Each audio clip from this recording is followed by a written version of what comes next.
I never thought my heart would betray me the way it did that morning. It started as a dull ache like an old wound reopening in icy weather. By noon the pain had grown into something fierce and unrelenting, a storm brewing deep within my chest. I was alone, of course. Solitude has been my companion for years now, ever since Harold passed away. My hands trembled as I reached for the phone, but calling anyone felt like admitting defeat. Who would come anyway? Emma and Thomas? They'd barely answered my texts last month when I told them about the leaking roof on my cottage. No, they were too busy planning their perfect lives to notice mine falling apart. When the ambulance arrived, I remember staring out the window at the golden leaves swirling in the wind. Each one seemed to whisper, "Let go." But I couldn't, not yet. Not until I understood why I felt so abandoned, not until I made sense of this emptiness gnawing at me. As the paramedics lifted me onto the stretcher, my mind flashed back to their smiling faces in Paris, sipping wine under the Eiffel Tower while I fought for every breath here in the ICU. Betrayal isn't just a word. It's a knife twisting slowly inside you, leaving scars no one else can see. The hospital room smelled of antiseptic and regret, two things I've grown far too familiar with over the years. Machines beeped around me, each sound marking another second I clung to life. Through the haze of morphine, I saw Mrs. Whitaker sitting by my bedside, her knitting needles clicking softly like raindrops against glass. She didn't say much, just held my hand and reminded me that I wasn't completely alone. But even her kindness couldn't fill the void left by Emma and Thomas. Their absence was louder than any words could ever be. That evening she showed me pictures from their vacation. There they were, posing in front of ancient ruins, laughing with champagne flutes raised high. "They look happy," she said gently, though her eyes betrayed pity. "Happy? How dare they be happy while I lay here tethered to tubes and wires fighting for air?" My heart sank like a stone dropped into a still lake, sending ripples of anger through me. If this was what family meant, abandonment disguised as indifference, then perhaps I didn't need them after all. Perhaps there was another way to reclaim what they had stolen. My dignity. Recovery is a slow dance with pain, each step forward accompanied by a shadow of doubt. Mrs. Whitaker visited daily, bringing books and baked goods that tasted faintly of cinnamon and hope. One afternoon she placed her knitting aside and leaned closer, her voice low but firm. "Lila," she began, "you deserve better than this." Her words struck a chord deep within me, resonating like the first note of a symphony. For weeks I'd let bitterness simmer beneath the surface, afraid to confront it. Afraid to admit that Emma and Thomas weren't just absent, they were complicit in my suffering. That night, as moonlight streamed through the blinds, I stared at the ceiling and imagined myself rising above it all. What if I stopped waiting for apologies that would never come? What if I took control instead? The idea flickered like a match struck in darkness, fragile yet promising. Revenge isn't noble, but sometimes it's necessary, a fire that burns away the rot and clears space for new growth. And so, lying there amidst the sterile white sheets, I made a decision. Emma and Thomas would learn exactly what it feels like to lose everything. Memories are strange creatures, lurking in corners of the mind until summoned by grief or rage. That night, as sleep eluded me, I found myself revisiting moments I'd rather forget. Emma standing in my kitchen, rolling her eyes at my frayed curtains. Thomas scoffing at my collection of antique teacups, calling them useless clutter. Every interaction we'd shared over the years played like a film reel, each frame sharper and more painful than the last. They hadn't always been cruel, but their indifference had carved wounds deeper than cruelty ever could. And yet, despite their flaws, I loved them, or at least I wanted to. Love is a stubborn thing, clinging to its object long after reason demands otherwise. But love also requires reciprocity, doesn't it? Without it, all that remains is resentment, a bitter vine choking the roots of affection. As dawn broke outside my window, painting the sky in hues of pink and gold, I realized something important. I didn't want revenge because I hated them. I wanted it because I needed to heal. To sever the ties binding me to their neglect once and for all.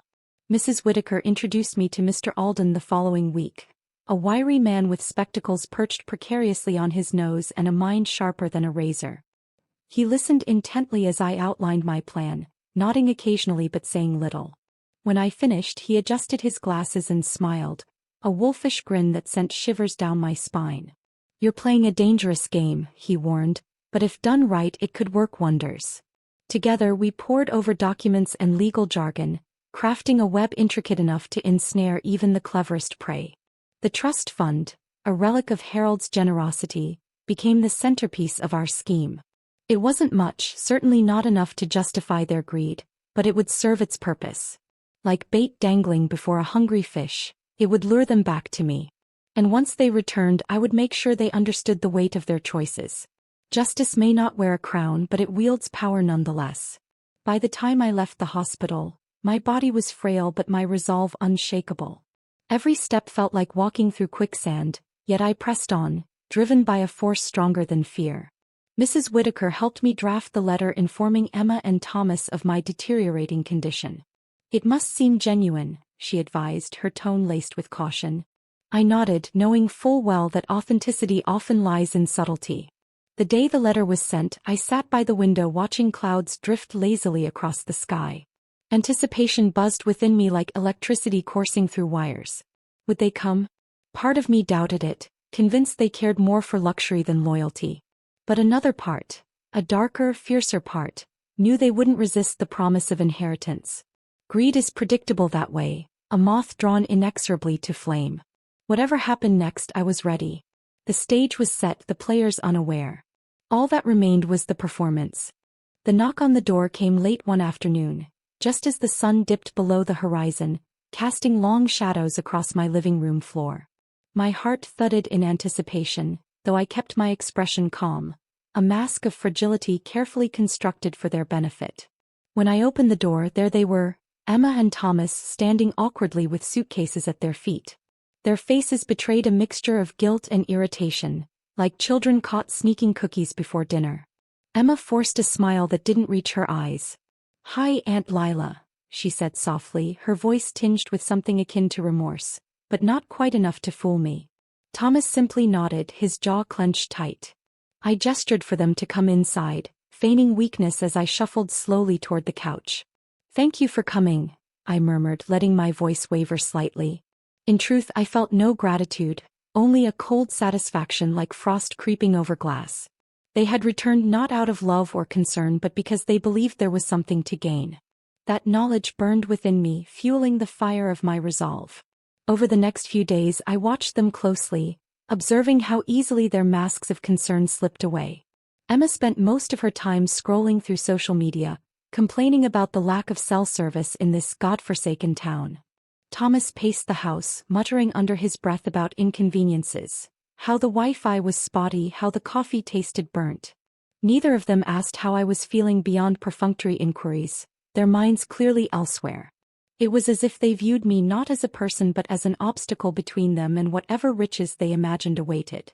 One evening, as we sat together in silence, I allowed myself a moment of reflection. These two people shared my blood, yet they felt like strangers. Shadows of the family I once dreamed of having. Betrayal is a peculiar thing. It doesn't always arrive in dramatic bursts but often seeps in quietly, like water finding cracks in stone. Each glance they exchanged, each sigh of impatience, reinforced the distance between us. Still, I reminded myself why they were here. To learn a lesson they would never forget. Justice may be blind, but it sees through lies all the same. On the third day of their visit, I summoned what little strength I had left and called them into the study. The room smelled faintly of cedarwood and old paper, its walls lined with books Harold and I had collected over decades. Sitting behind the desk, I slid 2 envelopes across the polished surface. One for Emma, one for Thomas. Inside were copies of the forged documents detailing their newfound inheritance. "This is yours now," I said, my voice trembling, not from frailty but from suppressed triumph. "But there's a condition." I explained that they would need to move to Maine permanently to oversee my estate, including managing the property and ensuring its upkeep. At first, disbelief flickered across their faces, quickly replaced by excitement. Emma clutched the envelope tightly, her eyes gleaming with greed. "Are you serious?" she asked, almost breathless. Thomas leaned forward, scrutinizing the papers. "This is incredible," he muttered, already calculating the possibilities. Neither questioned the absurdity of the arrangement. Greed blinds even the sharpest minds. As they left the room, chattering excitedly about plans and renovations, I leaned back in my chair, exhaustion mingling with satisfaction. The trap had been sprung and they had walked right into it. Now all that remained was to watch them stumble. Within days, reality began to settle around Emma and Thomas like a heavy fog.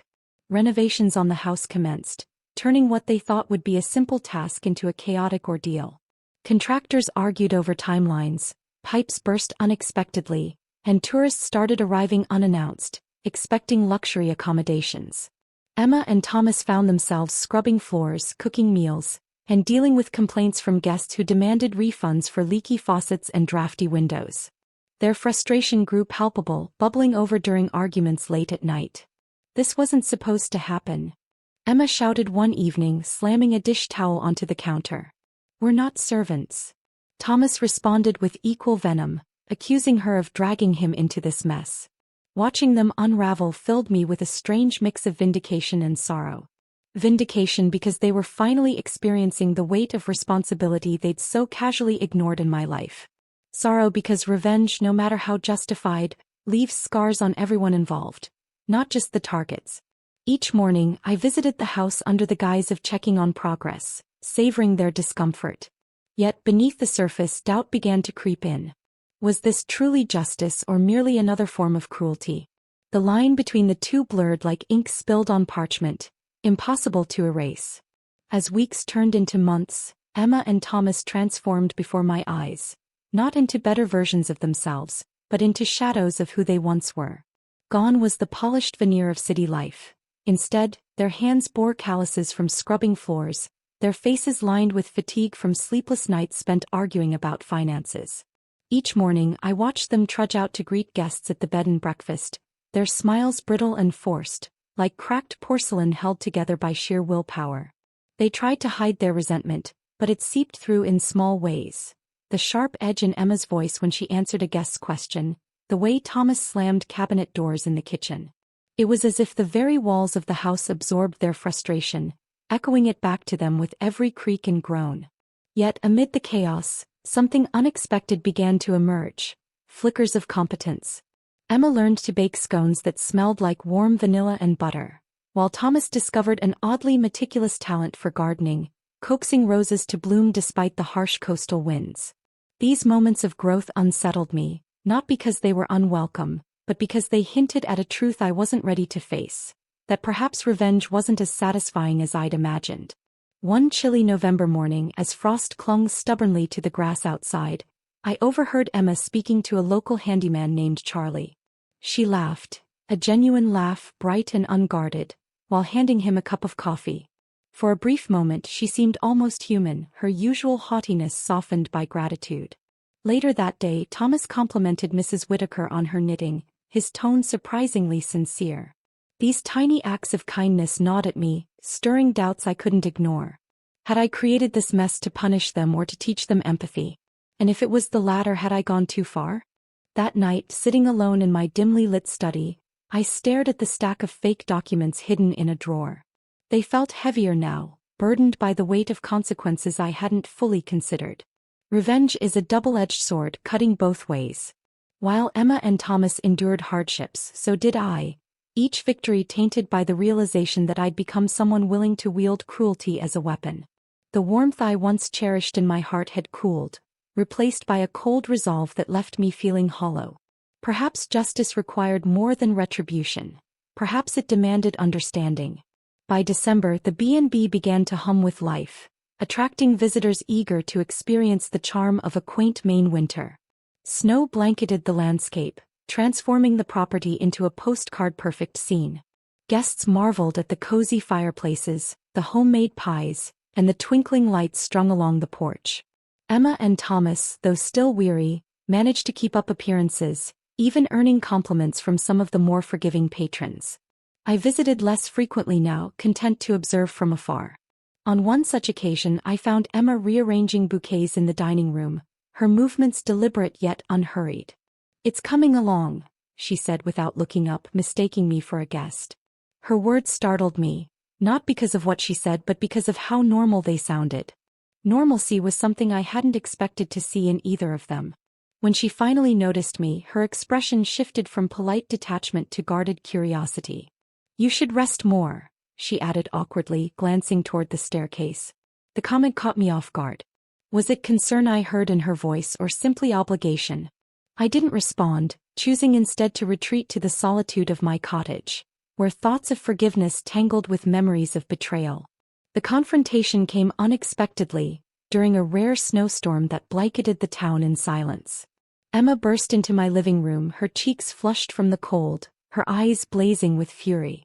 "What is this?" she demanded, waving a stack of receipts in my face.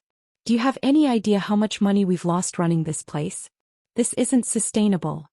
Her voice cracked under the strain of pent-up anger, raw and vulnerable. For a moment I saw glimpses of the girl she used to be, the one who played dress-up in my attic and begged me to read bedtime stories. "I know," I replied quietly, meeting her gaze. "But sustainability isn't always about profit." The words hung in the air between us, heavy with meaning. Emma stared at me, tears welling in her eyes. "Why are you doing this to us?" she whispered, her voice breaking. I wanted to tell her the truth, to explain that this wasn't just about punishing them but about forcing them to confront their own shortcomings. But the words wouldn't come. Instead, I turned away, pretending to busy myself with a book, though my hands trembled as I held it. Sometimes silence speaks louder than explanations. Thomas cornered me the following week, his demeanor icy and calculating. "We're leaving," he declared, his jaw set in defiance. "This whole thing is ridiculous. We'll take our chances with lawyers." His threat sent a shiver down my spine, but I refused to show fear. Instead, I summoned Mr. Alden, who arrived promptly with a folder containing legal proof of the inheritance agreement. As Thomas scanned the documents, his confidence wavered, then crumbled entirely. This can't be real," he stammered, his face pale. "It's real enough," Mr. Alden interjected, his tone firm. "And legally binding. You agreed to these terms willingly." Thomas sank into a chair, defeated, while Emma stood frozen in the doorway, her eyes wide with disbelief. For the first time since their arrival, they looked truly vulnerable, stripped of pretense, exposed to the consequences of their actions. Watching them, I felt no joy, only a profound sadness. Revenge had achieved its purpose, but at what cost? The people standing before me were no longer strangers, yet they weren't family either. They existed somewhere in between, suspended in limbo by choices we'd all made. In the days that followed, Emma and Thomas threw themselves into running the B&B with renewed determination. Whether it stemmed from acceptance or resignation, I couldn't say. What mattered was that they persevered, finding small victories in the midst of struggle. One evening, as I sat by the fireplace nursing a cup of tea, Emma joined me unexpectedly. "Thank you," she said softly, her voice barely audible above the crackling flames. I looked at her, startled by the sincerity in her tone. "For what?" I asked, genuinely curious. "For giving us a chance to prove ourselves," she admitted, her gaze fixed on the fire. Her words struck a chord deep within me, resonating like the final note of a bittersweet melody. In that moment, I realized something important. Revenge may have been my initial goal, but redemption was the true prize. Though the journey had been painful for all of us, it had also paved the way for growth, and perhaps someday forgiveness. Winter gave way to spring, and with it came a tentative thaw, not just in the weather but in our fractured relationship. Emma began visiting me more often, bringing fresh flowers from Thomas's garden or slices of pie she'd baked herself. Her gestures were small yet meaningful, like rays of sunlight breaking through storm clouds. Sometimes we sat together in silence, watching birds flit between branches outside my window. Other times she asked questions about Harold, her curiosity tinged with regret for all the stories she'd never bothered to hear before. Despite these moments of connection, I couldn't shake the feeling that something was missing. A bridge too far gone to rebuild. The trust we once shared had been eroded by years of neglect and betrayal, leaving behind only fragments. Still, there was hope in the effort itself. Each visit reminded me that people can change, even if they don't always know how to start. Emma wasn't the same woman who dismissed my struggles. She carried the weight of her mistakes now, visible in the lines around her eyes and the hesitation in her voice. It made her human, flawed, and for the first time in years, genuinely relatable. But as much as I appreciated Emma's attempts to mend fences, loneliness remained my constant companion. Revenge may have given me a sense of control, but it hadn't filled the void left by their absence. Nights were the hardest when the house grew quiet and shadows stretched long across the floor. I found myself staring at old photographs, tracing the faces of loved ones long gone. Harold smiled back at me from one frame, his arm draped casually over my shoulder. We'd dreamed of growing old together, traveling the world, filling our days with laughter and adventure. Instead, I'd spent decades alone, clinging to memories like driftwood in a vast ocean. One evening, as rain pattered against the windows, I allowed myself to cry, not out of anger or bitterness but out of longing. I missed them not as they were now but as they could have been. Revenge had taught me strength, but it had also cost me the chance to nurture forgiveness earlier. Perhaps I'd waited too long to let go of my pain, allowing it to calcify into something unyielding. The realization weighed heavily on me, pressing down like damp earth after a storm. Spring deepened into summer, and with it came a newfound rhythm to life. The B&B thrived under Emma and Thomas's care, becoming a beloved fixture in the community. They hosted charity events, organized art shows featuring local painters, and even started a book club inspired by Harold's love of literature. Each success brought them closer to finding purpose beyond themselves, a transformation I hadn't anticipated but couldn't help admiring. One afternoon, while walking along the beach, I encountered Emma sitting cross-legged on the sand, sketching seagulls in a notebook. She looked up as I approached, offering a shy smile. "I've been thinking," she said hesitantly, brushing strands of hair from her face. "About starting over. About being better." Her words struck a chord within me, resonating like the gentle lapping of waves against the shore. "You already are," I replied softly, surprising myself with the sincerity in my voice. For the first time in months, I felt a flicker of warmth, a spark of hope that maybe, just maybe, some wounds could heal given enough time and effort. The calm didn't last. One sweltering August evening, I collapsed in the kitchen, clutching my chest as pain radiated through me like wildfire. Darkness closed in quickly, swallowing me whole. When I awoke in the hospital, tubes snaking around my frail body, Emma and Thomas stood beside my bed, their faces pale with worry. "We thought we'd lost you," Emma whispered, tears streaming down her cheeks. Thomas gripped her hand tightly, his usual stoicism shattered. For a moment I wanted to tell them everything. The truth about the fake inheritance, the depth of my resentment, the ache of loneliness that had driven me to such extremes. But looking into their eyes, I saw fear mingled with genuine concern. Whatever walls had stood between us seemed to crumble in that instant, leaving only raw emotion. Maybe this was what forgiveness felt like. Not absolution but acceptance. Acceptance that none of us were perfect and none of us deserved perfection. All we could do was try again and again until the cracks became part of the foundation. Recovery proved harder this time. My body, worn thin by age and illness, rebelled against every step forward. Emma and Thomas stayed by my side, tending to me with a tenderness that surprised even Mrs. Whitaker. "They've changed," she remarked one day, shaking her head in disbelief. "And so have you." Her words lingered in my mind, echoing softly like footsteps in an empty hallway. Yes, we had all changed, but perhaps not enough, not soon enough. By autumn, my strength waned further, each breath requiring monumental effort. On a crisp October morning, as golden leaves danced in the breeze outside my window, I called Emma and Thomas to my bedside. "Thank you," I murmured, my voice barely audible, "for staying." Emma clutched my hand tightly, her tears falling silently onto the blanket. Thomas knelt beside her, his shoulders trembling. In that moment, surrounded by their grief, I felt a strange peace. It wasn't happiness exactly, but something close. A quiet understanding that love endures even when it falters. Later that night, as moonlight spilled across my pillow, I closed my eyes for the final time. The world faded away, leaving only memories, and the faint hope that they would carry the lessons I'd tried to teach them long after I was gone. After my passing, Emma and Thomas found the letter tucked inside the drawer of my bedside table, sealed with a ribbon I'd carefully tied months before. It was addressed to them in handwriting that had grown shaky but still carried traces of the elegance they remembered from my teaching days. They sat together at the kitchen table, the B&B eerily quiet around them, as Emma unfolded the pages and began to read aloud.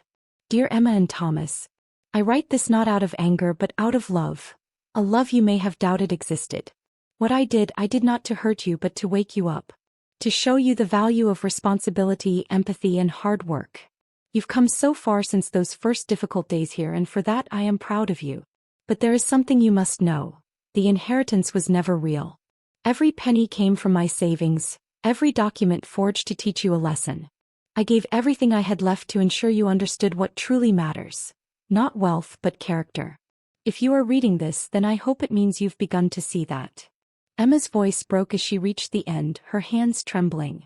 Thomas stared at the letter, his face pale. For a long moment neither spoke. Then Emma whispered, "She sacrificed everything, for us." Her words hung heavy in the air, laden with guilt and awe. In that instant they realized the depth of my sacrifice, and the weight of their own redemption. In the weeks that followed, Emma and Thomas threw themselves into preserving my legacy. They transformed the B&B into a community hub, hosting events that celebrated local culture and history. Guests often remarked on the warmth of the place, unaware of the storms that had shaped it. A plaque went up in the garden commemorating Harold and me, its inscription simple yet profound: "Love grows where kindness takes root." Yet despite their efforts, Emma couldn't shake the feeling that something vital was missing. One evening, while sorting through boxes in the attic, she stumbled upon an old photo album filled with pictures of Harold and me, smiling, laughing, embracing life with open arms. As she flipped through the pages, tears blurred her vision. She called Thomas upstairs, and together they sat amidst the dust and memories, piecing together fragments of a life they'd taken for granted. "We owe her more than this," Emma said finally, her voice thick with emotion. "We owe her a promise, to live fully, to love deeply, to never waste another moment." Thomas nodded, his usual stoicism softened by shared grief. From that day forward they vowed to honor my memory not just through actions, but through the way they chose to live. Though I was gone, my influence lingered like sunlight filtering through leaves, guiding them toward brighter paths. Months later, the B&B hosted its annual charity gala under a canopy of twinkling lights. Guests mingled happily, laughter filling the air as music played softly in the background. Emma stood near the fireplace, watching Thomas charm a group of visitors with one of his rare smiles. For the first time in years she felt a sense of peace, not the fleeting kind brought by success, but the enduring kind rooted in purpose. As the evening drew to a close, Emma stepped outside onto the porch, letting the cool night air wash over her. She gazed up at the stars, scattered across the sky like diamonds spilled from a velvet pouch. In that moment she understood the final lesson I'd tried to impart. Revenge and forgiveness are two sides of the same coin, both capable of reshaping lives, but only one can heal. Though my journey had ended, theirs continued, marked by growth born from pain. Revenge may have been the catalyst, but love became the foundation upon which they rebuilt. And though I was no longer there to witness it, my story lived on in the choices they made, in the kindness they extended to strangers, the gratitude they expressed to friends, and the memories they cherished of a woman who once fought for her life and theirs.